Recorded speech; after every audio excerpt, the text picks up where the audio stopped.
Selfish, that's what you are.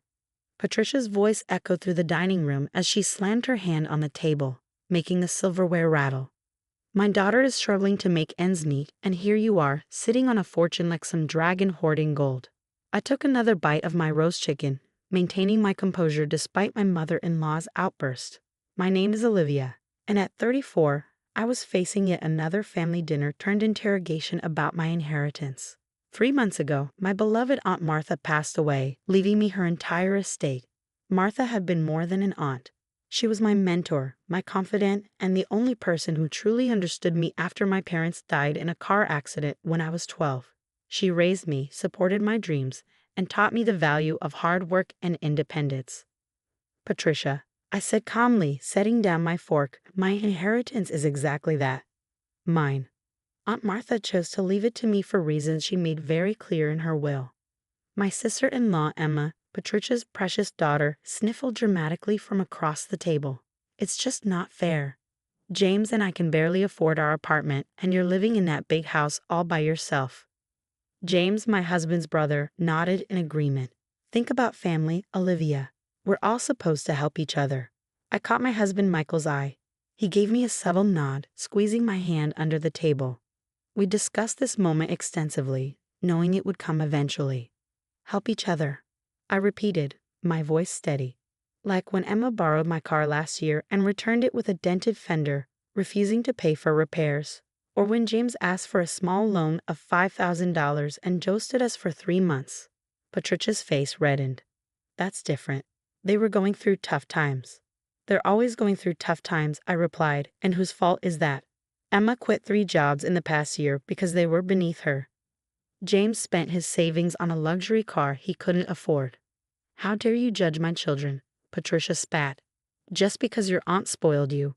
My aunt taught me responsibility, I interrupted, standing up. Something you clearly failed to teach your kids. The room fell silent. Michael stood beside me, his presence supportive but letting me fight my own battle. Patricia looked like she might explode, her face turning an alarming shade of purple. You ungrateful little, she started, but I cut her off again. You want to know what I'm doing with my inheritance? I pulled out my phone, scrolling through my photos. Take a look. I placed my phone on the table, sliding it toward them. The screen showed construction plans, blueprints, and photos of a building being renovated. What's this supposed to be? Emma asked, her nose wrinkling in confusion. This, I said, is the youth center I'm building in Aunt Martha's name. A place where kids who've lost their parents like I did can find support, education, and guidance. The kind of place that helped me become the selfish person you see today. Patricia scoffed, but I noticed her confidence wavering. You're lying. You're just saying this to make yourself look good. I smiled, pulling out a folder from my bag. The groundbreaking ceremony is next week. These are your invitations. Come see for yourselves what I'm doing with my hoarded fortune. Emma grabbed the invitation, her eyes widening as she read. This is in the paper. There's going to be press coverage. Of course, I replied.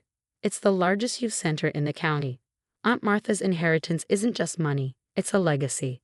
And I'm honoring it the way she would have wanted. Patricia sat there, opening and closing her mouth like a fish out of water. Her perfect narrative of me as the selfish daughter-in-law was crumbling before her eyes. But, James stammered, but what about helping family? I looked him straight in the eye. I am helping family. I'm helping kids who need it most, just like I once did. And I'm teaching your children an important lesson about responsibility and giving back to the community. The silence that followed was deafening. Michael finally spoke up, his voice filled with pride. The center will also offer financial literacy classes for young adults. You're both welcome to attend. Emma's face flushed red, while James suddenly became very interested in his plate. Patricia sat there, fuming but speechless for the first time since I'd known her. As I gathered my things to leave, I turned back to them one last time. You know what the funny thing is? If you bothered to ask me about my plans instead of just demanding money, you might have learned something. Aunt Martha always said that true wealth isn't about how much you have, it's about what you do with it. Walking out of that dining room, I felt lighter than I had in months. Patricia's voice carried behind me, already spinning this to her advantage. Well, I always said we should do more charity work. But it didn't matter. They'd all see the truth soon enough. What they didn't know was that this was just the beginning of my plans. Aunt Martha had taught me well, and I was about to show them exactly what selfish looked like. The day of the groundbreaking ceremony arrived bright and clear. I stood at the podium, looking out over the gathered crowd. Local media, community leaders, and dozens of excited families filled the rows of chairs we'd set up on the construction site. In the back row, I spotted Patricia, Emma, and James, dressed in their Sunday best, clearly hoping to be noticed by the news cameras. Michael squeezed my shoulder supportively as I began my speech. When I was 12 years old, I lost my parents. I started, my voice clear and strong. I was scared, alone, and didn't know what the future held. But two things saved me, my Aunt Martha and the community center where she volunteered. Today, we're not just breaking ground on a building. We're laying the foundation for hope. As I spoke, I could see Patricia shifting uncomfortably in her seat. She'd arrived early, trying to tell reporters she was instrumental in developing this project. Unfortunately for her, the project director had quickly set the record straight. The Martha Sullivan Youth Center will offer after-school programs, counseling services, career guidance, and yes, I paused, looking directly at Emma and James, financial management courses for young adults starting their careers. The ceremony proceeded perfectly. The mayor spoke about community investment, local business leaders praised the initiative, and several teenagers from the existing youth program shared their stories. Throughout it all, I could see my in-laws growing increasingly agitated as they realized they couldn't claim any part of this success. After the formal ceremonies during the reception, Emma cornered me by the refreshment table. "You must feel so proud of yourself," she said, her voice dripping with sarcasm. "Making us look bad in front of everyone." I poured myself some punch, maintaining my composure. "Actually, Emma, I do feel proud. But not for the reasons you think. Did you know this center will offer free childcare for single parents attending college classes?" She blinked, caught off guard. "What?" "Yes. The kind of support that might help someone finish their degree instead of dropping out 3 times. I watched as my words hit home. Emma had quit college repeatedly, always blaming circumstances rather than her choices. That's not fair," she stammered. "You know I had my reasons." "Everyone has reasons, Emma. Some people just choose to find solutions instead of excuses." James approached next, looking uncomfortable in his ill-fitting suit. "Hey Olivia, that part about financial counseling, is that really going to be free?" "Completely free," I confirmed, "including personal budget planning and debt management workshops. The first session starts next month if you're interested." He rubbed the back of his neck, glancing around to ensure no one could hear him. Could I maybe get more information about that? For the first time, I saw a glimmer of genuine interest in his eyes. "Of course, James. That's what family is for, right?" Patricia, however, wasn't done trying to salvage her reputation. I overheard her telling anyone who would listen about how she'd mentored me over the years, shaping me into the philanthropist I'd become. "Mrs. Sullivan was like a mother to Olivia," she told a reporter, "but I like to think I helped guide her too." That was the last straw. I walked over, smiling warmly for the camera. "Patricia, you're too modest. Why don't you tell them about your own charitable works?" The reporter turned to her eagerly. "Yes, Mrs. Harrison. What other community projects have you been involved in?" Patricia's face froze. "Well, I have always believed in. Actually," I interjected smoothly, "Patricia has just inspired me to announce our next initiative. We'll be starting a volunteer program for retirees who want to mentor our youth. Would you be interested in signing up? We could really use your guidance."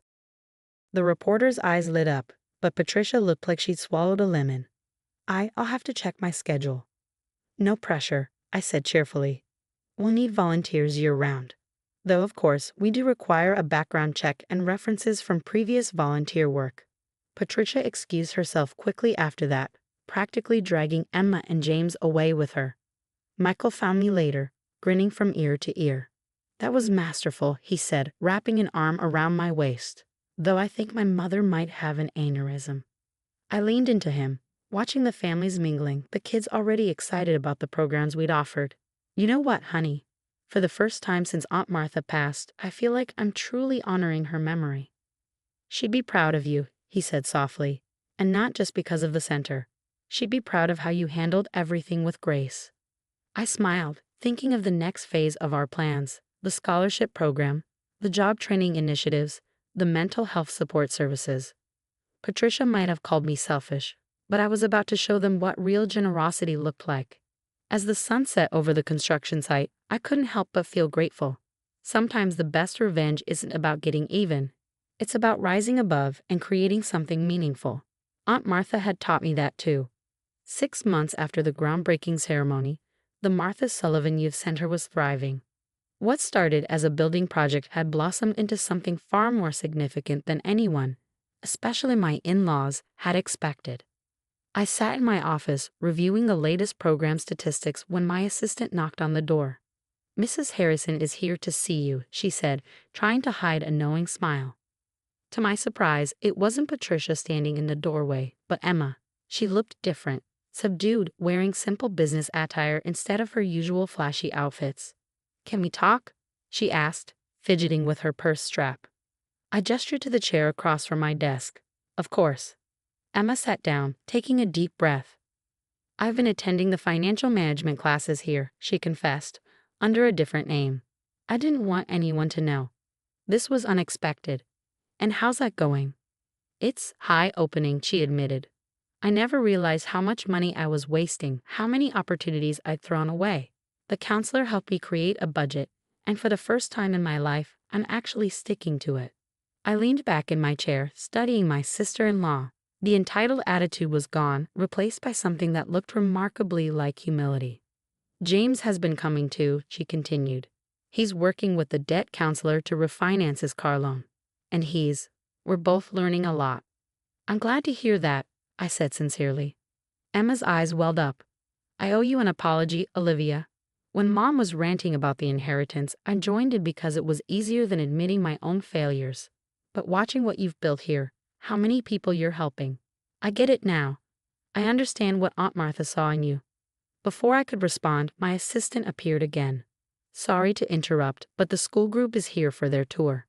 I stood up, and Emma did too, wiping her eyes. "Would you like to join us?" I offered. "See what else we're doing here." She nodded, following me through the bustling halls. We passed the computer lab where coding classes were in session, the counseling rooms where grief support groups met, and a classroom where young entrepreneurs were learning to write business plans.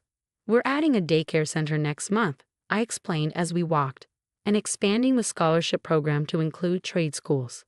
"Mom doesn't know what to say about all this," Emma admitted. "She keeps trying to find something to criticize, but it's hard when the local papers keep running stories about the center's success." I smiled. "And how's that working out for her?" "She's actually volunteering now," Emma said with a small laugh. "Not here, of course, her pride won't allow that. But at the hospital, I think she's trying to prove she's just as charitable as you are." We stopped at the Career Resource Center, where James was meeting with a financial advisor. He waved awkwardly when he saw us, and I waved back. "You know," Emma said quietly, "I always thought inheritance was about money. But what Aunt Martha left you, it was more than that, wasn't it?" I nodded. She left me her values, her vision. The money was just a tool to bring that vision to life. As if on cue, a group of teenagers rushed past us, heading to their after-school program. Their laughter echoed through the halls, filling the space with exactly the kind of energy Aunt Martha would have loved. "I have a proposition for you," I said to Emma. "We're starting a mentorship program for young women interested in business. Would you be interested in sharing your story? Not just the success part, but the struggles too. Sometimes people learn more from hearing about mistakes than victories." Emma's eyes widened. "You trust me with that?" "Everyone deserves a chance to rewrite their story," I replied. "Aunt Martha taught me that." Later that evening, as Michael and I were leaving the center, we saw Patricia's car in the parking lot. She was sitting inside, watching the building, probably wrestling with her pride. "Should we invite her in?" Michael asked. I shook my head. "She'll come in when she's ready. Some lessons take time to learn." 3 days later, Patricia showed up at my office. No dramatic entrance, no demands, just a quiet request to tour the facility. As I showed her around, she remained uncharacteristically silent. Finally, in front of the wall displaying Aunt Martha's photo and the center's mission statement, she spoke. "You've done good here, Olivia. Better than any of us expected." It wasn't quite an apology, but from Patricia, it was revolutionary. "Thank you," I said simply. "Would you like to see the volunteer schedule?" She nodded, and I realized that sometimes the best revenge isn't revenge at all. It's showing people a better way, opening doors they didn't know existed, and giving them the chance to change their own stories. Aunt Martha would have approved.